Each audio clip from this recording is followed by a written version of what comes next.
En résumé, Claude a écrit une pièce de théâtre concernant sa famille et cela crée bien des conflits, entre autres celui avec sa mère, qui se sent aucunement représentée dans ce qu'il a écrit. Claude se chicane aussi avec son père, mais questionne le travail. Dans cette scène, on peut voir un extrait de la pièce que Claude a écrite, mettant en vedette ses parents qui se disputent. La pièce qu'il a écrite caricature très bien sa vie de famille. Quand on filmait les scènes, on a dû couper à certains endroits car Louis-Philippe, dans le rôle de Alex II, était parti en voyage et on ne pouvait pas filmer tout en même temps.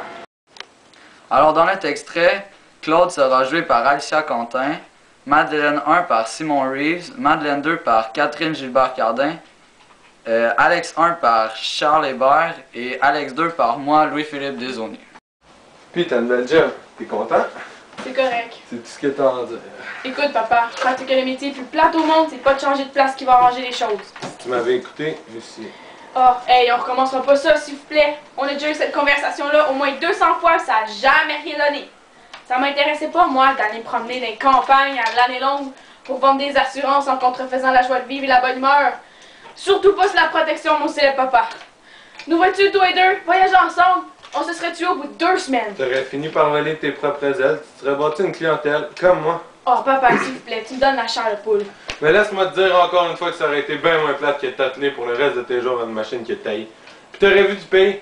Au moins, je me suis promené au Grand Air toute ma vie, moi. Puis j'ai ri.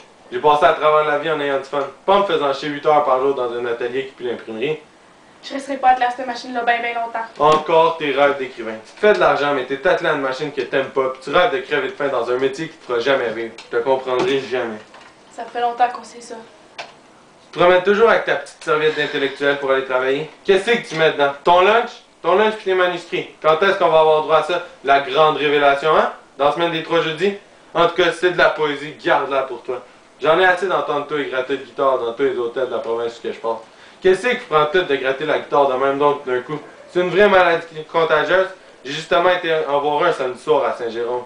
Jésus-Christ. Même Félix Leclerc m'a plate que ça, je pense.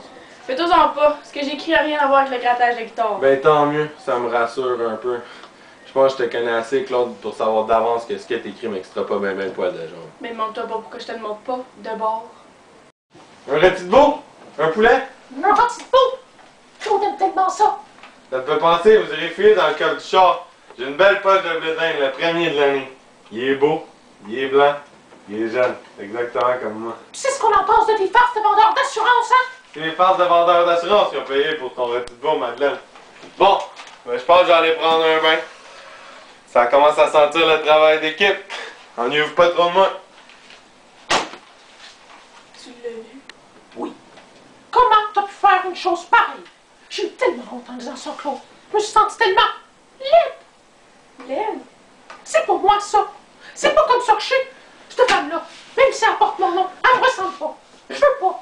Comment as-tu osé y donner mon nom, Claude? Mais maman, c'est un personnage de théâtre qui n'est pas dit nulle part que c'est exactement toi. Claude, les pommes en pleine face par-dessus le marché. Tu décris notre salon dans les moindres détails.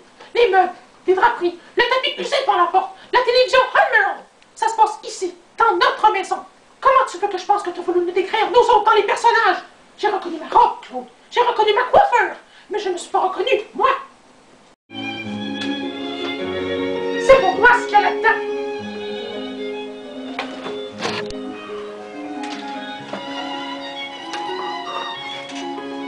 C'est pas moi.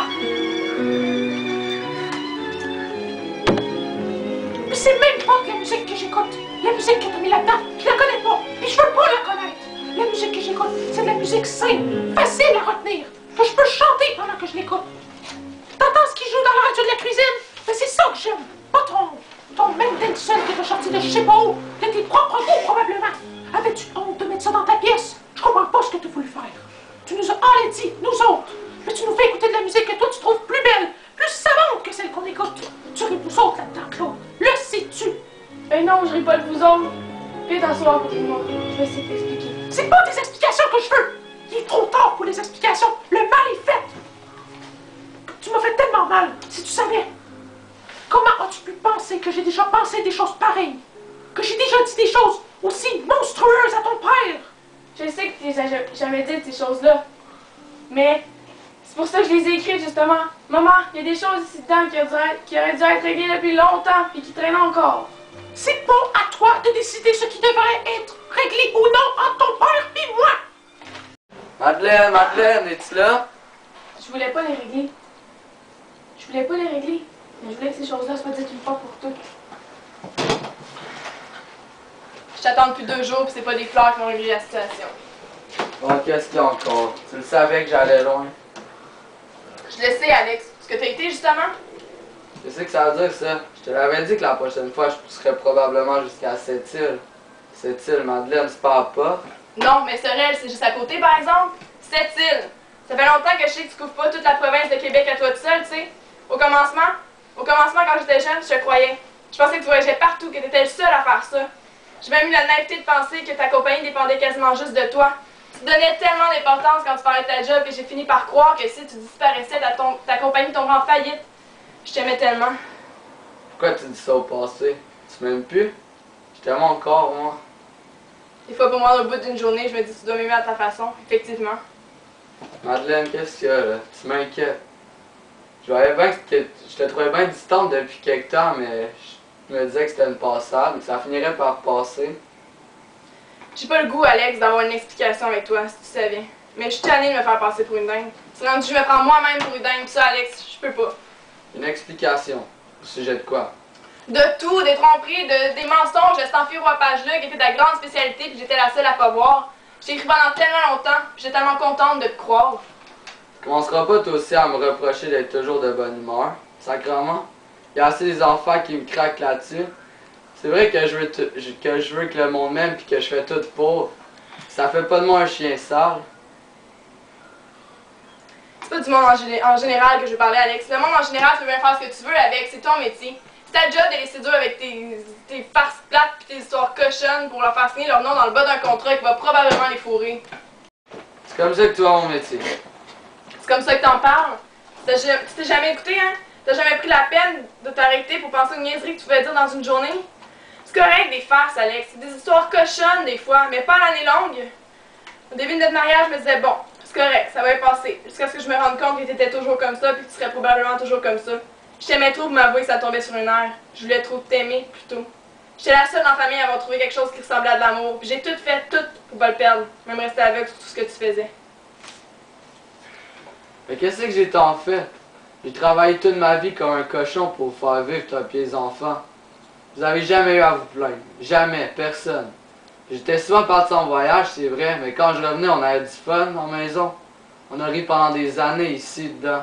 Madeleine, au lieu de s'entretuer comme il faisait tout dans ta famille. Puis tu viens de plaindre. C'est de famille de vouloir absolument souffrir, coudon?